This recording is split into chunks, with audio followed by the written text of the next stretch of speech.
It is 12 o'clock, so we are going to get started. Welcome everyone to our Money Counts webinar. My name is Julie Heaton. I'm director of the Sokolov-Miller Family Financial and Life Skills Center, and you are joining our Saving and Investing webinar. I'll be hosting today, but we also have two other panelists with us. Really, they're going to be just moderating the chat, but that's Sarah Metzger and Allison Smith. They are both staff members in the center, and they can answer any and all questions that you throw at them, hopefully.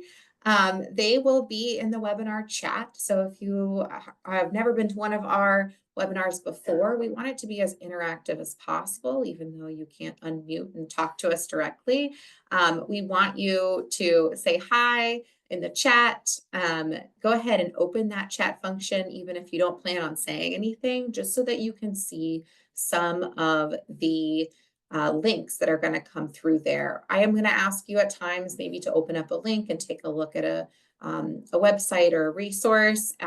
Please feel free to do that, and we will try and have Ali or Sarah share that out. So go ahead and say hello in the chat so I know it's working for you all. And we are going to get started. First things first, hi. Good to see you all. First things first, a little bit of housekeeping.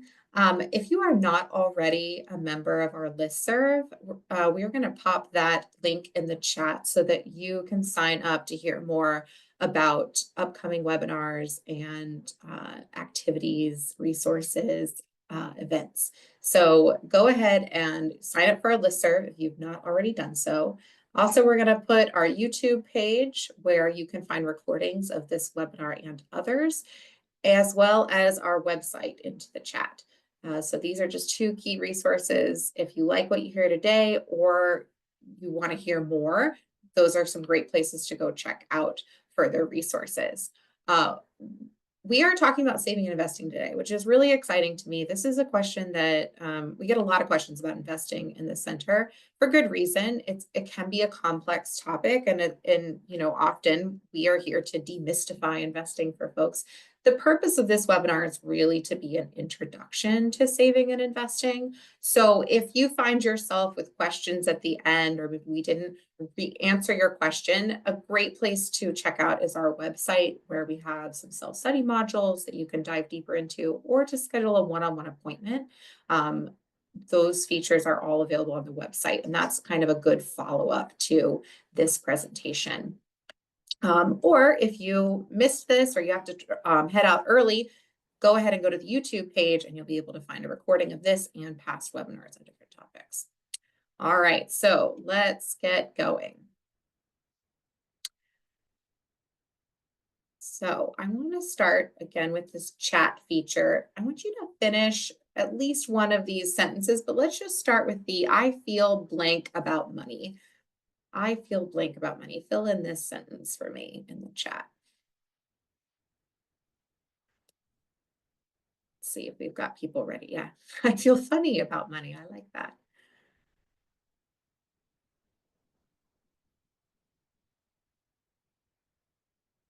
Apprehensive, worried, anxious. Yeah, a lot of sort of uncertain words coming in. Anxiety, fear. Right. So this is the common something fun I've saved for. Oh yeah, so folks are answering the second question. Go ahead and answer that one then. Something fun I've saved for is great. Some good answers. Vacation, travel. Right. Yeah, so some mixed feelings, right? You might feel anxious about money, but it sounds like we're also having some fun with our money. We're traveling, we're buying things. Someone went to Ireland. This is fantastic. Mixed feelings there. Okay, and then finally answer the question, investing is complicated, frightening, confusing, risky, right? All valid answers. So something that I want to address I hope you leave this webinar feeling is that although I'm not going to lie to you, that investing is a complex topic and you can go about as deep as you want to go into the topic.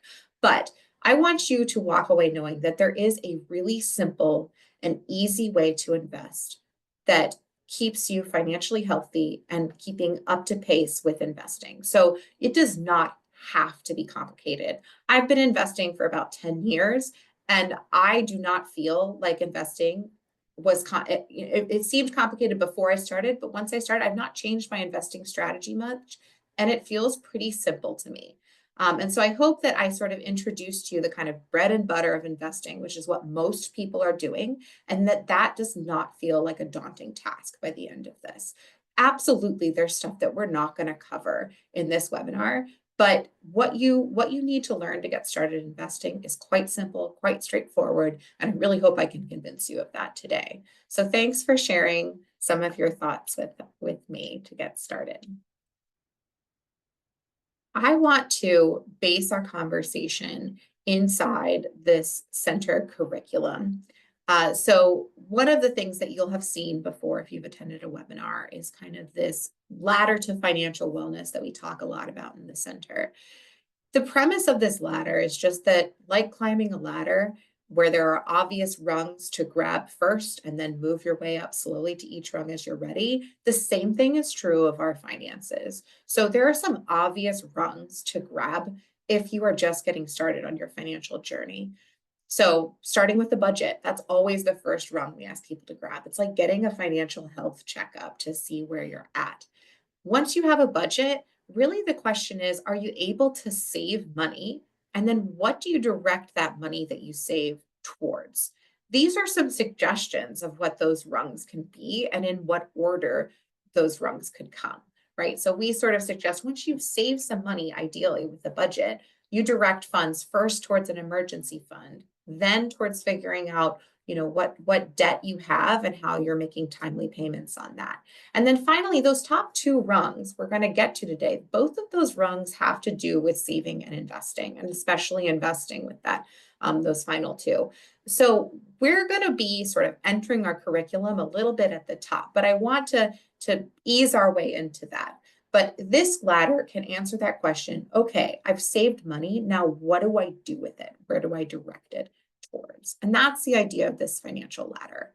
Wherever you are on this ladder, if it is in a place where you are saving and directing it towards that step, you are financially healthy for where you are, right? So you're in the right place, working towards that goal. That is exactly where you're supposed to be, because we don't want to reach for that top rung of growing your wealth if you're still struggling with massive amounts of credit card debt or you don't have an emergency fund. So if you're joining us today and you're just working on building that emergency fund, that cushion for yourself, you're not ready to invest, you just want to learn more about it so when you are ready, that is fantastic. And I don't want you to sort of change that philosophy just because of some things you learned today, but it's about being ready. It's about educating yourself. So that's kind of the context that we're working in today. So that being said, let's pivot to talking about saved money and this concept of saved money. So why do you save money? Some of you guys mentioned some travel, cars, things you save money for, goals that you have for yourself. Maybe you want to buy a house one day. Maybe you have a dream vacation you want to take. That's a great motivating reason to save money. Having an emergency fund, really solid first goal for saving money. Once you have a budget, you get some money put aside each month that's not going to your everyday expenses, saving money so you have some cushion for when something happens. Something will happen to every one of us. We will all have a financial hiccup or a unexpected expense financially at some point in the future. And having that cushion is the difference between that being a crisis and that being inconvenient. Another reason that we save money often is because not all of our expenses happen every single month. So something I say often is we want to save monthly for annual expenses. So I don't know about you, but my car insurance payment does not happen every single month. It happens once or twice a year. So I have to save every month as though I'm going to have that periodic expense, knowing that it's coming. And so periodic expenses are another great reason to save money, keep it really liquid, but save it so that when that expense comes, we're not totally thrown off in our budget. So those are some really, really good reasons to save money that probably some of you can identify with it. Yeah, someone says in the chat, emergency fund is crucial. Yeah, I used my emergency fund yesterday too. More on that in a minute. But yeah, having an emergency fund is what will prevent you from essentially falling off that ladder we talked about, right? We don't want to fall off the ladder. We just want to we can crawl back down to the emergency fund, build it back up, crawl back up to where we were. Great, great. In a plumbing emergency. Oh no.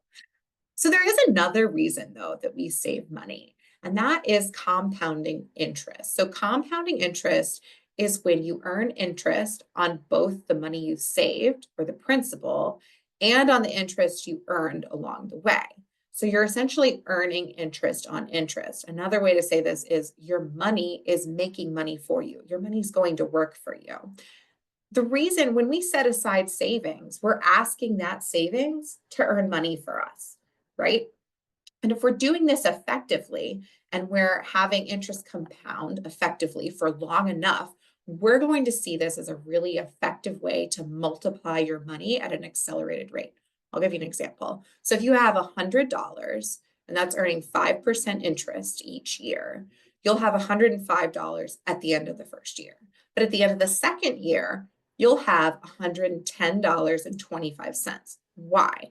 Because you earned interest not only on that initial $100, but you also earned interest on that $5 of compounded interest that effectively sort of joined the principal, and that earned you 0.25 more in interest. So your interest is making money for you.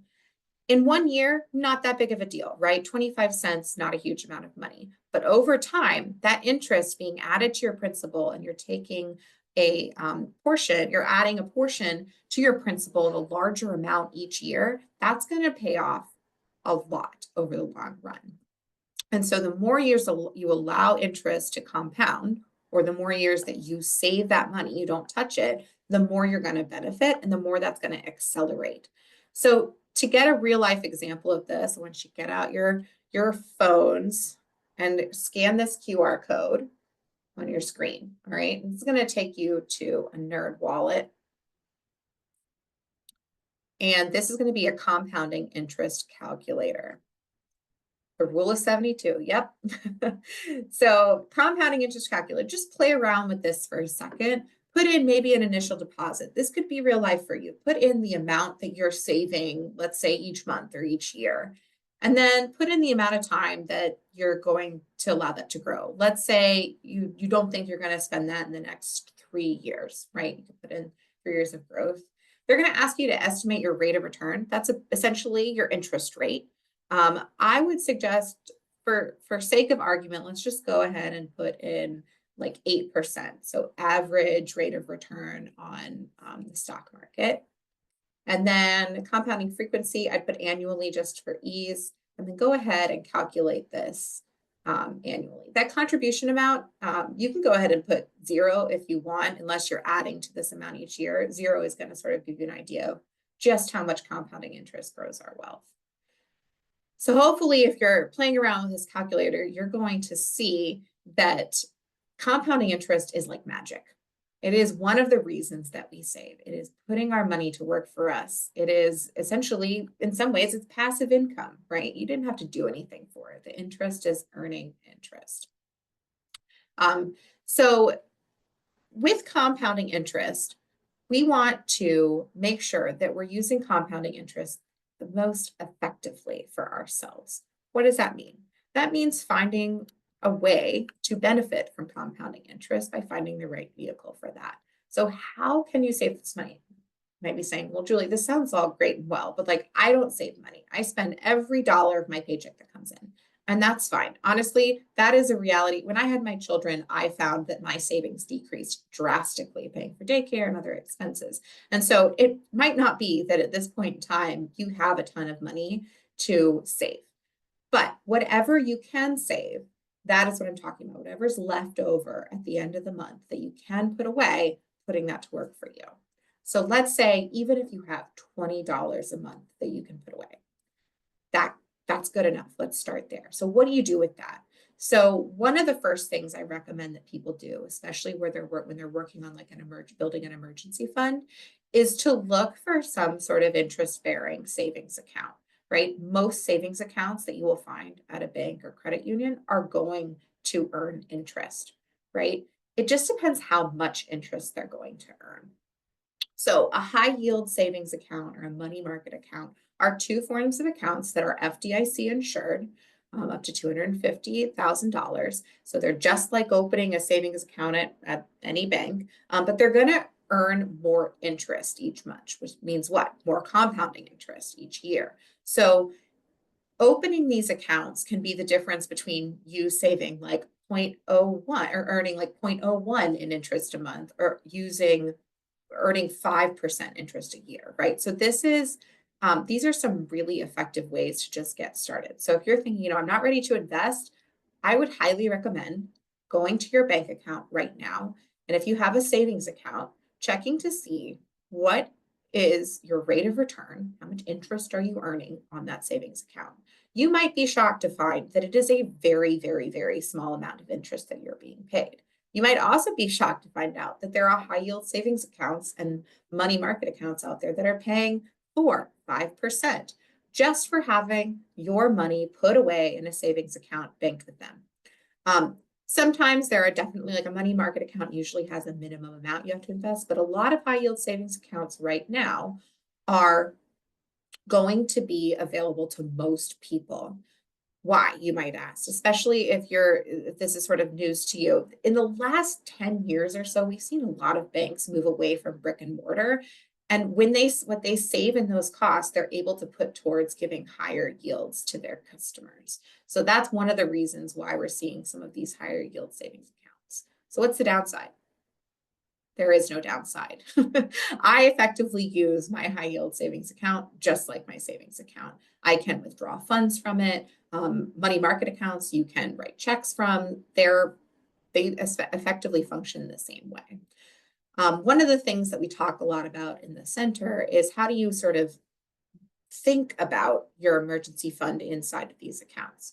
So especially if you kind of have a merged account where your emergency fund is the same as your savings account for short-term goals, this image on the screen is one way of thinking about it. Like the emergency fund cash, the emergency fund monies are in the bottom of the bucket, right? They're the last to be poured out, right? But then on top of that, you can have more for taxes, car registration, gifts, short-term goals. So when you go to dip into that savings account to say, pay your car insurance each year, you're not dipping below a certain amount of money. So let's say your emergency fund is $3,000. You never let that savings account drop below $3,000. But meanwhile, all of the money held in that account is benefiting from compounding interest.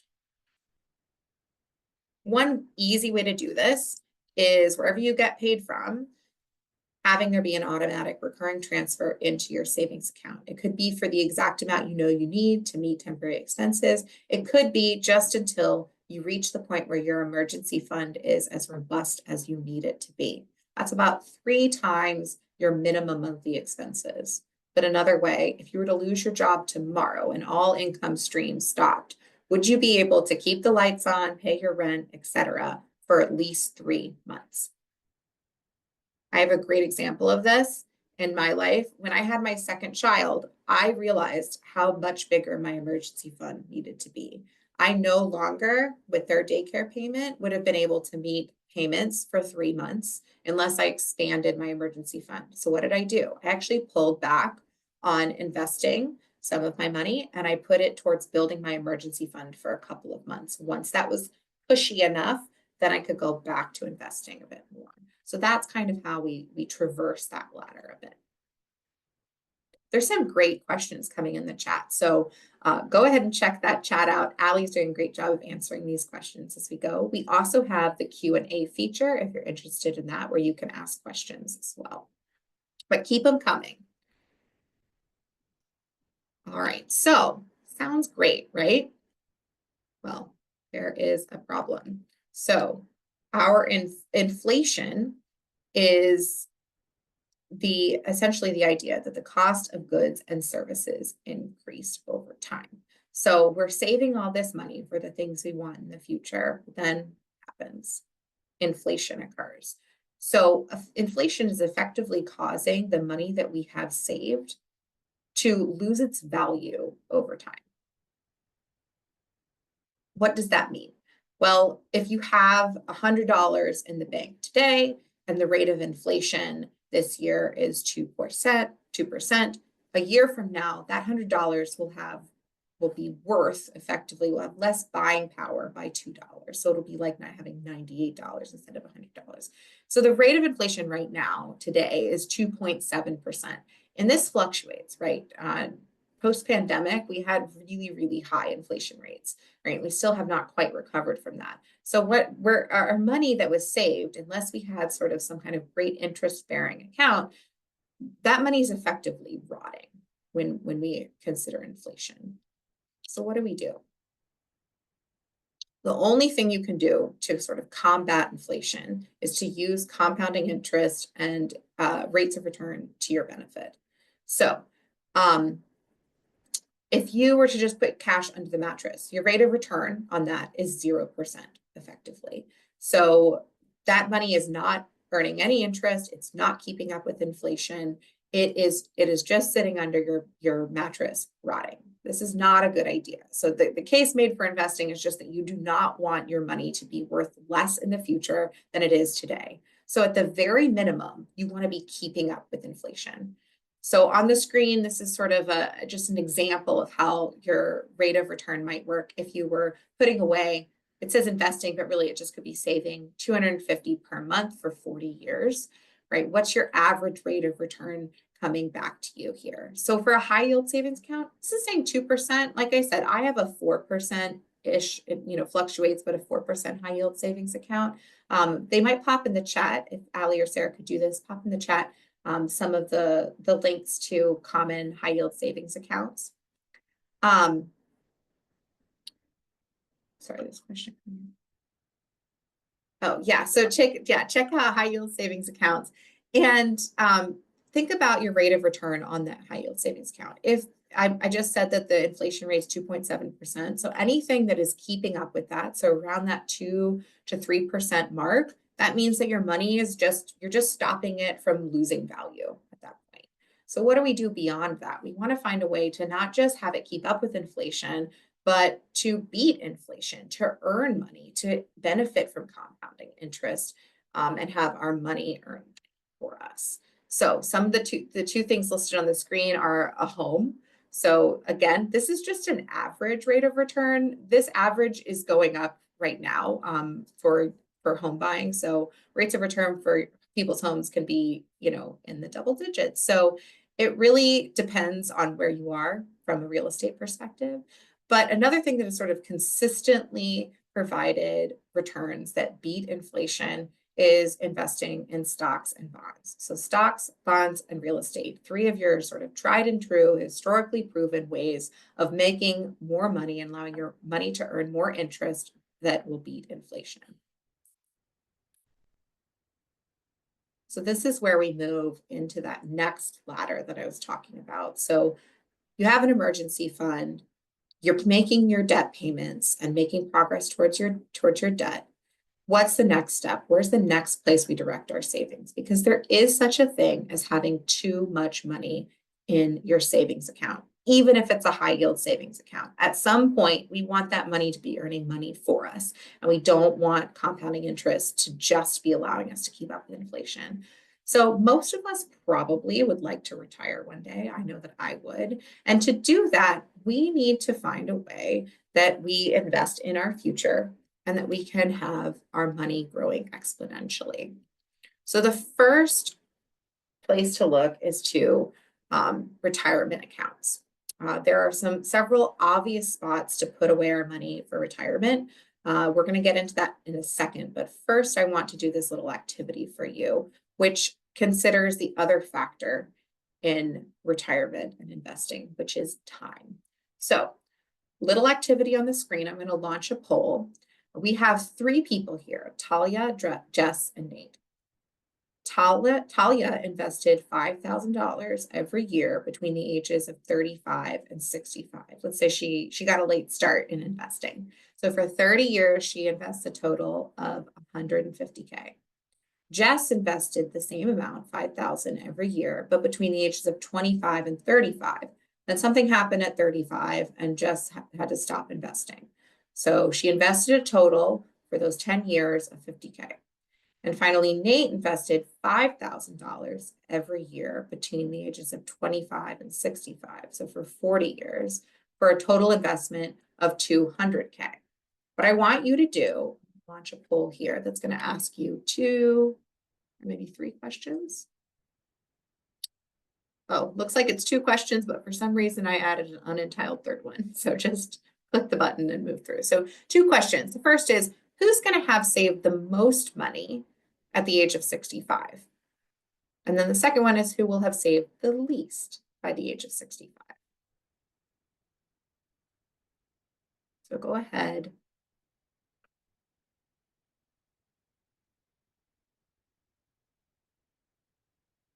Great. Thanks for answering, guys. Keep them coming.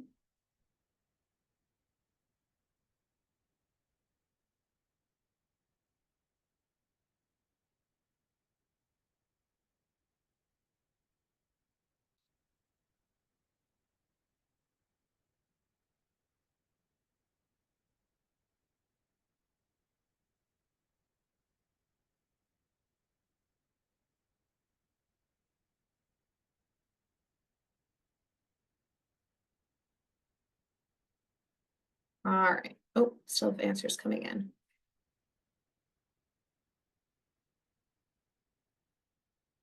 All right, I'm going to end poll and share this out with you guys. All right, so what did you have to say? So who will have invested the most by 65? Most of you said Nate, and that is correct. That was kind of the easy answer, right? Nate invested for earliest, starting at 25, but he invested all the way into retirement at 65. So he had 40 years to benefit from compounding interest. This next question we have, most of you actually got this right. So asking who, oh wait, no, I tricked you. Who will have saved the least by the age of 65? So most of you said that Jess, who invested only $50,000, would have saved the least. In reality, there's Nate up here making over $1 million by retirement. In reality, the least is actually Talia, who started 10 years later than Jess, but invested more. This is showing you just the value of investing early and often. So Jess stopped investing at 35 and invested less overall of her own money than Talia. But she, because of those 10 years that she was able to invest and build compounding interest for the rest of the time that it was already invested, she essentially earned more, not that much more, but she earned more than Talia just because she started 10 years earlier, even though she invested much less of her own money. So that blows my mind every time we give this example. And obviously some of you weren't quite sure of this either, right? So compounding interest really is magic, and time is the other key. So investing as early as you can to make sure that you have given your money time to grow and time to kind of really kick into gear and start working for you. So for those of you that are like, oh my gosh, I'm 35, what have I done? It's never too late, right? So it's always like, when should I have invested? Yesterday, right? So getting started on investing as early as you can is key.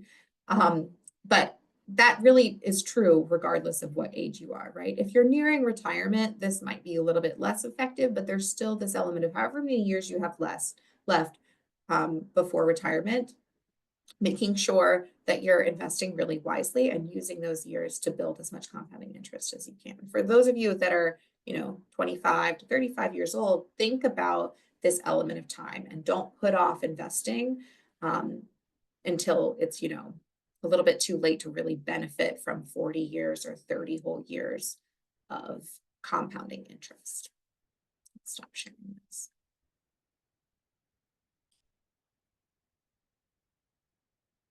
All right, so what are our options? Hopefully I've sold you on the idea of investing early and often when you get the chance. So what are the vehicles through which we are going to be saving for retirement? One of the first and most obvious places would be an employee-sponsored plan. I saw on our webinar attendee list that we have a lot of staff from Penn State attending. So this is going to be something that a lot of people have through their employer. Penn State offers plans to their employees as well. There's generally going to be three types of plans that you'll see from an employer. The first is a 401k or a 403b. These are called defined contribution plans. Essentially, a 401k or 403b is the idea that you contribute and your employer contributes to your retirement with every paycheck. So if you're part of the Penn State alternative retirement plan, what this looks like for you is that you are contributing about 5%, and Penn State is contributing about 9.29%.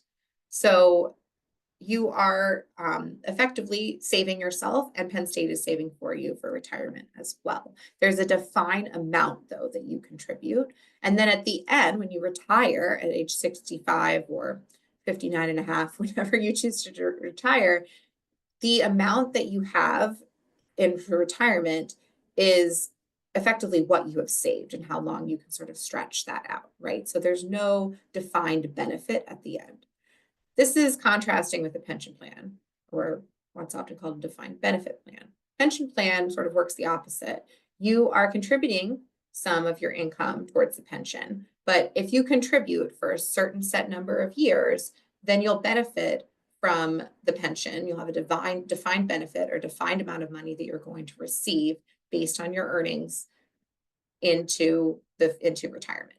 So they're sort of the opposite of each other. At Penn State, there's actually, unless you're in one of, a much older plan, there's a hybrid plan. So some of you might be familiar with this. It's sort of a combination of these two methods, right? You're doing a defined contribution, but you're also benefiting from a defined benefit plan through a pension. If you have more questions about either of these, I believe we have some links we can throw in the chat directing you to the SERS hybrid plan. So, and then also I can put this in as well if you would like. The TIAA is the, oh no, I guess I can't copy that. TIAA also is who holds Penn State's alternative retirement plans. And that is who you can contact. Little known fact that a lot of people are finding out is that TIAA can meet with you several times a year. They'll offer appointments to Penn State employees to sit down and talk about your alternative retirement plan. And they also have a phone number that you can call at any time. And you are able to attend a series of webinars that are posted on our website throughout the year that's going to sort of explain the steps in that alternative retirement plan. So these are both really good options. I see in the chat, yes, so Sarah is mentioning PSERS. So if you've worked for another employer in the state of Pennsylvania, that might be another hybrid plan that you're familiar with as well. And these are going to vary, right, state to state. Like just because this is how Pennsylvania does their pension plans does not mean that that's how your pension plan is working in maybe another state that you've been employed in. So it's really important to get in touch with your whoever's holding that plan, whether it's a defined benefit plan or not. Thanks, Sarah. Sarah's contact is in there. All right, so the other way, let's say you don't have an employee-sponsored plan, or you do, but you want to contribute more to your retirement.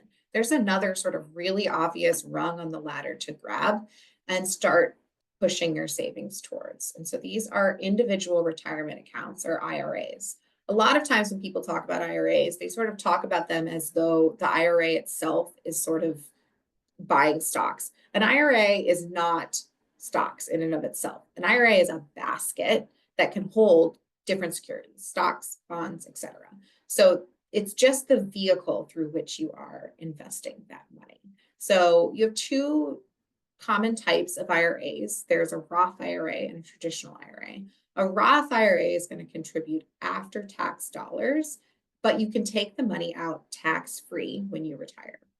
So this kind of retirement account is probably beneficial for folks that are low income earners when they start contributing to retirement, but will actually be higher income earners in the future when they retire. So you might want to, a lot of young people use Roth IRAs. I use a Roth IRA, assuming that I am going to pay less in taxes right now than I would when I pull the money out when I'm 65. So they're a great option for that. The other nice thing about Roth IRAs is that there are some things like education expenses or home buying that you can take some of that money out of the Roth IRA to put towards, let's say, a down payment on a house. So there are some exceptions that allow Roth IRAs to be a little bit more flexible. A traditional IRA works very similar to kind of your 401k in that you're taking pre-tax dollars, right? And you're effectively lowering your taxable income in that year and putting it into retirement. So that's the tax benefit. You will be taxed upon withdrawal when you withdraw for retirement, but you will not be taxed when the money goes in. So it can effectively grow tax-free. If you are interested, I believe we have a link for this as well. There, clicked out of it. If you are interested in where you can find some Roth IRAs, there is a link right here. I'll throw that one in that you can check out using Roth IRAs to buy a home. Let's do a little bit of a deeper dive into Roth IRAs. Give me a thumbs up if you can hear.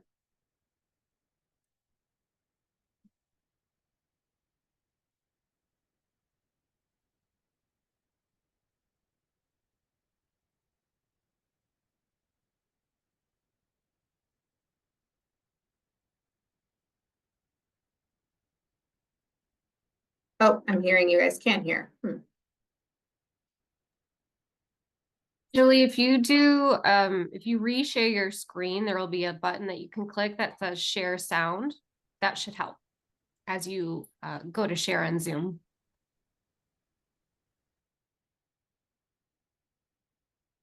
There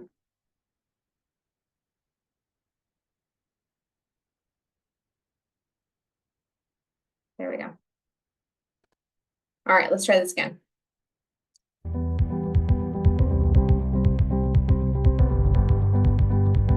Can you hear it now? Roth IRAs. Roth IRAs are retirement savings accounts with big benefits. Here's how saving in a Roth IRA works. First, you open an account. Then, you contribute after-tax money to the account, such as money you're transferring from your bank account. Your money grows tax-free over time while it's invested in your Roth IRA, and eventually you can withdraw the money tax-free once you're in retirement.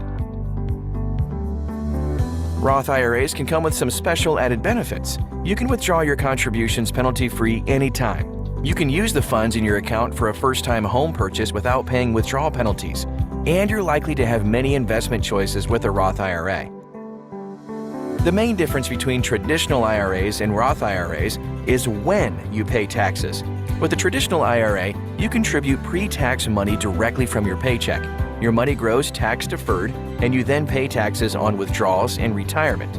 With a Roth IRA, you contribute after-tax money, your money grows tax-free, and you pay no taxes on withdrawals and retirement.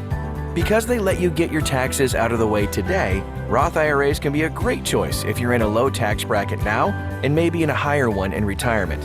Whether it's the only account you use or just one of a number of retirement accounts, a Roth IRA can bring some important advantages to your retirement planning.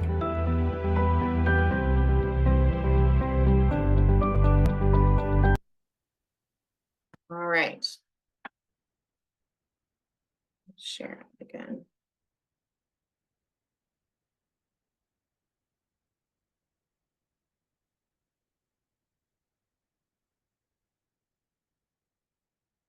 All right, can you guys see the next slide?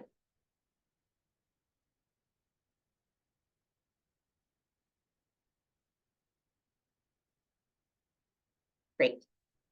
All right. Sarah's not in presenter view anymore, right?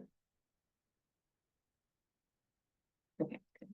All right, so those are some first rungs to grab when you're thinking about planning for retirement, planning for the future. The next rung that we suggest, once you're, let's say you have access to both a 401k and to a Roth IRA, and you're making your maximum contribution to each, right? So you're matching whatever your employer is willing to contribute to your 401k or 403b, and you're getting close to meeting your annual amount for your IRA, then it's a good idea to start thinking about where you can invest beyond retirement. So how can you grow your wealth further? A lot of times this is where we get a lot of questions about investing. So I want to simplify the process as much as we can. And I want you to think about it in sort of 4 steps. First is figuring out how much you can invest. So this is figuring out after you've met all of those other sort of more obvious spots to put your money. So the emergency fund, the IRA, the 401k or 403b, figure out what's left over at that point. And any amount of money is okay, right? If you're at that point. Then figuring out an investment account. Think of this as the vehicle through which you're going to purchase investments. Then you're going to choose an investment mix. We'll get into kind of what goes into that vehicle or what goes into that basket. And then finally, you're going to monitor and change your investments over time. So let's work through each of these steps. Opening an investment account. Oftentimes, this is the biggest barrier to figure out for folks when they go to invest for the first time. It's just figuring out, okay, in this sea of options, what am I really trying to do? What is the simplest option for me? So there are 3 common places that we see folks investing and getting an investment account. The first is through a brokerage account. A brokerage account is effectively a broker offers a range of services like investment advice. They can give you research on trading assets. They can give you information, but they're more the execution of a purchase of stocks, bonds, etc. So they're not the same as a financial advisor. So a brokerage account is where you're making a transaction effectively to purchase investments. A financial advisor is going to be usually a person or a group of people who are going to be offering advice and managing a portfolio for you. So think of this as kind of that in-person or strong advice-giving relationship that you've developed with a financial advisor. So generally, you're going to see a larger fee associated with a financial advisor, or a percentage of the assets under management. Financial advisors are regulated by the SEC. And so when you're looking for a financial advisor, you want to make sure that you are working with somebody who has a credential like a certified financial planner or a financial analyst, and making sure that oftentimes they're a fiduciary or there's someone who's going to work on your behalf. Robo-advisor is something that we see quite commonly. So robo-advisor is effectively a platform that is using an algorithm to create and manage a diversified portfolio for you based on how you answered certain questions on what you're interested in investing in. So it really is dependent on kind of how you responded to an initial survey that they gave you about your risk tolerance, how long you have to invest, your goals, etc. So a lot of times, folks, we either get the question, what's the difference between kind of a robo-advisor and a brokerage account? Well, for a full-service broker, you're going to be seeing more advice giving, a larger range of services offered to you, much like you'd see from a financial advisor, but they're a little bit more generic often. So they're going to be a little bit cheaper. But for a discounted broker, which is where a lot of people do their investing, it functions similar to a robo-advisor in that you have kind of a small cost, a small fee, or percentage that you're going to be seeing to invest your money. But you have more power over what investments you are buying from that broker, right? Whereas a robo-advisor using this algorithm and kind of investing it based on how you answer questions, a broker, you get to kind of pick and choose within a discounted broker what you are going to purchase. So these are the places to get started. I believe that there is a link. Great, Allie's on top of it. So go to the chat right now. You'll see an example. These are two NerdWallet links that are going to send you to robo-advising and automated investing, as well as kind of the do-it-yourself broker investment accounts.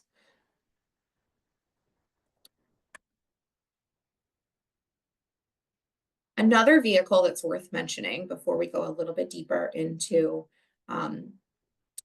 using a broker or a financial advisor is thinking about PA 529 plans. If you know that you have a child or a dependent who will be going to college in the future. The idea behind a PA 529 is making sure that you have enough money for post-secondary tuition, no matter how much the cost of tuition goes up in the future. So it's a place to invest your money with that intended purpose of college or career savings. Pennsylvania and many states have 529 plans that are effectively trying to give you a tax advantaged way to do that. So there's two plans in Pennsylvania. There's a guaranteed savings plan, which is a lower risk investment plan that is offering you savings that will keep pace with tuition and inflation. So you sort of pick where you'd like to attend school in the future, whether it be a community college, in-state college, or private college in Pennsylvania, and your account is going to grow at around the same percentage that the average cost of tuition is at that type of school. The PA 529 investment plan is more of a traditional investment plan like you'd see offered from a broker, in that you are choosing your investment options from Vanguard, which is a broker, and you are able to allow those investments to grow tax deferred, right? You will pay tax on it once you take the money out, but you allow them to grow tax deferred while you are saving for your child's education. So the earnings are not subject to income tax while they remain in the account. That's a really important distinction for this. So it's not like a Roth IRA, for example. Children who are born after 2019 are eligible for something called the Keystone Scholars Program. This is a $100 investment that is given to every child that is born to Pennsylvania residents after January 1, 2019. So when I had a child last year, about 5 months afterwards, I got a notification that there was $100 put into a guaranteed savings plan on my child's behalf. You can contribute more to that savings plan, but just so you all know, if you're residents in the state of Pennsylvania and you've had a child after 2019, there is $100 already put into a guaranteed savings plan for them. So again, this is another vehicle, kind of in addition to some of the retirement plans that we discussed earlier, where you can put money away with tax advantages. The QR code on the screen is where you can learn more about PA 529. All right, now we're getting into the good stuff. The next step is choosing what's going to go into these vehicles of investment. Stocks, bonds, real estate, or alternative investments. I'm going to go through each of these options. So again, you get an IRA through a broker, or you decide you're going to purchase some sort of investment from a broker. You still have to decide what is going to go into that investment. What are you actually going to buy to put into that, let's say, tax advantage vehicle? Generally, the things listed on the screen are going to be the most sort of common options available to you. And you're going to find a mix that suits you best. So we'll go through each of these and some of the options available. So the first one is bonds. Bonds are loans that are made to the governments or corporations by the consumer. You can think of it as sort of you are the lender in this situation. So you make money by purchasing bonds from the government or corporation paying you interest on the money that you lent them. So effectively, the bond is allowing you to earn from coupon payment. So just like we have credit scores on our individual selves, bonds are not all created equal. So think of it as there are just like we are credit bureaus, there are monitors that are issuing bonds and give them a rating system to assess the credit worthiness of the government or corporation that has lent you the bond. This really depends on kind of where it's coming from. Let's say it's a municipality that has kind of a good rating on this bond, then they are considered far less risky because that municipality is very likely to sort of pay you back with interest on the amount that you loaned them. So bonds are by and large considered to be on that risk meter that you can see in the lower right-hand corner, a little bit less risky than some of the other investments that you might purchase. With that lower risk also comes likely a lower rate of return. This again is very dependent. Like we've seen some bonds returning, quite a bit recently. And so it really depends on the type of bond you have and what the government rates are at the time. But bonds are a really good place to sort of put money if you're nearing retirement as well, because they are considered to be a little bit less risky.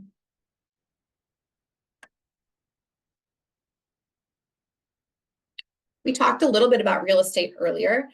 In this case, real estate purchasing and putting your investment into real estate is less about you buying your own home necessarily, but you participating in some kind of commercial real estate exchange. So this could be owning a rental property or purchasing something called a real estate investment trust, which is how folks who do not necessarily own a commercial real estate property can benefit from commercial real estate investment. So if you buy into a REIT, you're going to make dividends from a company that owns and operates income producing real estate. So think about office buildings, shopping malls, warehouses. They operate this commercial real estate, and then you benefit from money made on their earnings from those commercial real estate properties. So if you don't have real estate yourself, you can benefit from the real estate market by purchasing into a REIT. The pros of REITs are they're more liquid than having real property. So if you maybe move a lot or you don't want to manage a property, it's a great way to participate in that market. It adds a little bit of diversifications other than stocks and bonds to your portfolio. They're harder to value. So those are some of the cons as well. Like they take a lot of research to find out which REIT you would like to be a part of. And interest rates can really affect the return on investment for a REIT. If you're investing in, it's also worth noting that if you're investing in real estate, it is really, really worth doing your research on, like if you're actually buying a building or a rental, it's really worth doing the research on what the return on investment is going to be in that area, right? So it's hard to get exact return on investment if you're just looking nationwide. You want to look at the area that you're actually purchasing in. And finally, we're going to talk about stocks. So stocks are by and large, for most people, the largest investment that is going to make up their retirement accounts, but also investing beyond retirement. This is because stocks tend to have the highest returns on average of investments. So around 10% is sort of the average historically. So what stocks are is you are getting part ownership in a company. So let's say, let's use Apple as an example. If you purchase a share of Apple stock, you are taking a tiny, tiny bit of ownership in that company. You can make money in two ways from purchasing stocks. You can earn money through dividends, which are payouts from the company, or you can earn money from selling the stock after the price has appreciated.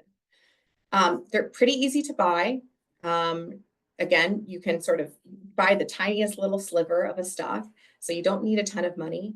The con for buying stocks is that they are the highest risk investment that you can purchase between sort of stocks, bonds, and real estate, because the price will commonly fluctuate. So there's no guarantee that that company is going to do well in the future. And so if you have bought partial ownership into a company that doesn't do well, you could lose all the money that's invested in that stock. So it's worth doing your research if you're going to buy individual stocks.